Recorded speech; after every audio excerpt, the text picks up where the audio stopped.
like current APR is 19.9% variable. Looks like I can drop it 4% down to 15.9% variable for 7 months. Hey, my name is Eric, and in today's video, we're answering the question of how do I get my credit card company to lower my interest rate?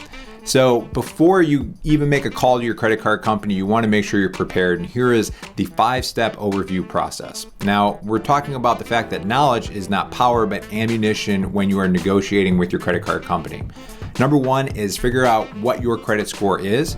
2 is understand how that affects your interest rate, which we're going to cover in the next slide. Number 3 is seek ways to improve your score. 4 is find competitive offers to provide options. And 5 is call your credit card company and negotiate. So when it comes to your credit scores, they affect your interest rate. Now, typical interest rates by credit score are the following. Number 1 is fair credit, which is 580 to 669, which is typically around 23.17% interest rate is what you'll find.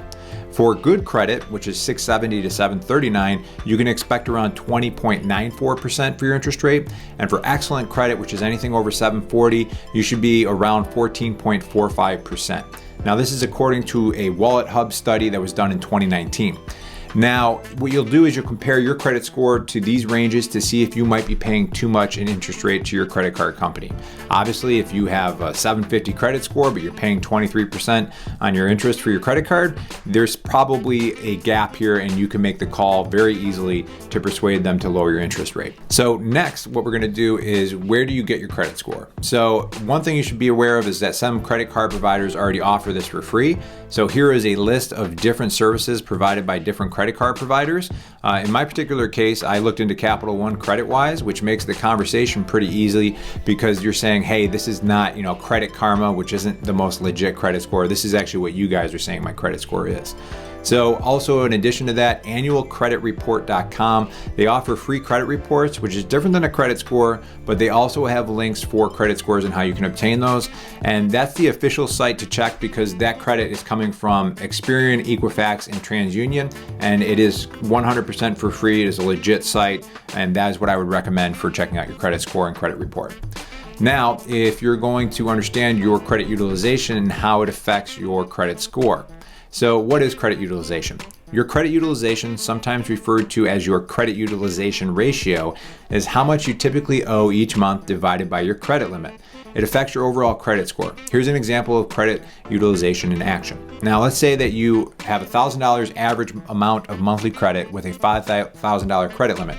So what you do is you take 1,000 divided by 5,000 equals 0.2, which equals a 20% credit utilization. So 30% is the magic number with credit utilization. Under 30% is good and helps your credit. And if you're over 30%, it's bad and it hurts your credit. So therefore, if you're over 30%, some of the things you can do is request a credit limit increase or lower your monthly spending to get a better credit utilization rate to improve your credit score. These are things that if you find that you're not really in those ranges and you think, you know what, maybe I'm actually where my credit score is at and what my interest rate is at, you can change your credit utilization to help improve your credit score and then negotiate with your credit card company. So finding competitive offers. What we have on the right-hand side here is a way that you can filter by card types, which I'm going to explain here in a second. So when you have no options when you're negotiating, you have no power. So you want to come to the table when you call your credit card company with other offers that are very competitive.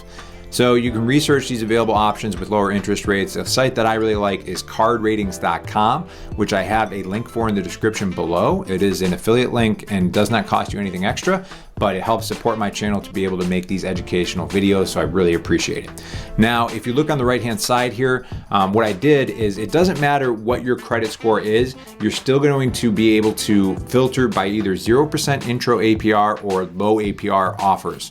Now, if you're looking at zero APR, these are typically introductory promotions where you'll pay zero interest for a certain specified range of months. 12 to 21 months is typical, and you won't be charged interest on new purchases or balance transfers. With balance transfer, this is typically when you move overdue debt on one credit card to another card, which is usually a new credit card. And typically this is done to move away from a high interest credit card to a lower interest credit card. So once you have all your ducks in a row, this is the playbook to reduce your credit card interest. You're going to call your credit card company, you're going to speak with a live agent and request your interest rate to be lowered. You're going to address any issues with reasons why you may have paid late. This is why it's important to look into your statements. Maybe you noticed, 5 months ago I paid late, but perhaps you lost a job, divorced, bank account was hacked. Some of these are pretty reasonable excuses, if you may. And by providing a reason, it helps to show why it was an isolated incident and not some sort of pattern of your ability to pay off your credit on time. Now, see if they can offer you a reduction in your interest rate, and if they cannot, provide other offers available to you. So it's kind of like that ace up your sleeve that you're going to be hanging on to if they say they can't provide you any kind of lowered interest rate. And then lastly, ask if they can make any offers before you switch to a competing service. A lot of times, they have to have a script that they go by, so maybe it's that second ask as they're like, let me see what my manager can do. But this is typically what you're going to do, and this is the playbook on how to lower your interest rate on your credit card with your current credit card company. Okay, and then would it just jump back up to the 19.9 in 7 months, or would it just kind of depend on what's going on then? It would jump back up, but at that point, it's very likely that there would be another offer available that we can try to drop it back down again for you. How does that work? Like every 7 months or something, you can do another offer, or what does that look like? Mm-hmm. Well, it takes about 1 to 2 statements for this to go into effect, and then it's 7 months from that. And then once this jumps back up to the original, we can check if there's an offer. Oftentimes, there's the 4% offer, but occasionally there is a better offer available. Okay. But it all kind of varies on just the state of the world, essentially. Now, if you find that you have credit card bills piling up, you may want to consider whether you should look into credit card refinancing or debt consolidation, which is the next video you can see on the screen. And I'm going to catch you in that next video so we can figure out what to do for your situation. And again, check out the description below for any links and resources mentioned in this video. All right, guys, I'll catch you in the next video.